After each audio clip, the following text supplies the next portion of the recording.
Ayan, so magandang hapon mga Q. Welcome po dito sa aking YouTube channel, Super Q TV. Ayan, kamusta po kayong lahat? Sa mga bago po nating followers, ayan po, kamusta po sa inyong lahat? At welcome po dito sa aking YouTube channel, Super Q TV. Ayan, so ipinapaalam po ng nanay ni Joras Flores na merong gaganaping misa para kay Joras Flores. Ito po ay sa kanyang ika-day 40 po ng pagkawala ni Joras Flores. Sa March 10 po yan, araw ng Lunes. Ayan, alas 3 po siya, mga Q. Ayan, March 10, araw po yan ng Lunes. Ayan, 3 p.m. po yung misa, mga Q.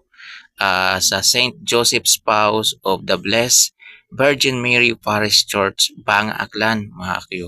Ayan, sa mga gusto pong pumunta, ayan, sa mga hindi gumagamit ng Facebook at dito lang talaga sa YouTube nag-update, ayan po, mayroon pong gaganaping misa sa ika-day 40 ng pagkawala ng binata. Grabe mga kakyo, no?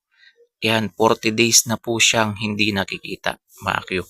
Ngayon po ay March 10, ayan, so 5 days na lang, mga kakyo, at gaganapin po yung misa para kay Joras Flores sa kanyang ika-40 days ng pagkawala. At hanggang ngayon, missing pa rin po yung binata. Ayan. Tapos, pagka 6 p.m., lalabas po ulit ang banda ni Joras Flores na 5601. Ayan, para daw sa mga gustong mag-join. Open po kayong lahat. Thank you po. Yan po yung sabi ni Ma'am Roseville.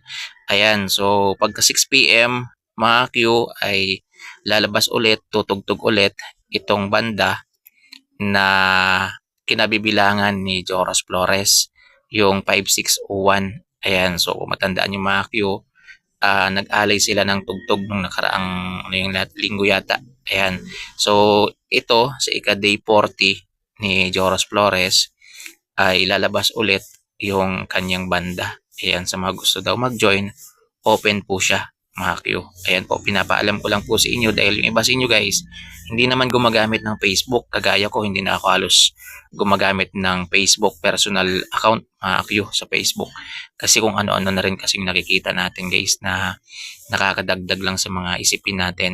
So, ito, ayan, sa mga gustong pumunta, ayan, sa mga taga-Aklan kong viewers dito, ayan, merong gaganaping misa para kay Joras Flores. Sa March 10 pa naman, ayan, so pwede pa naman kayong mag-set ng schedule.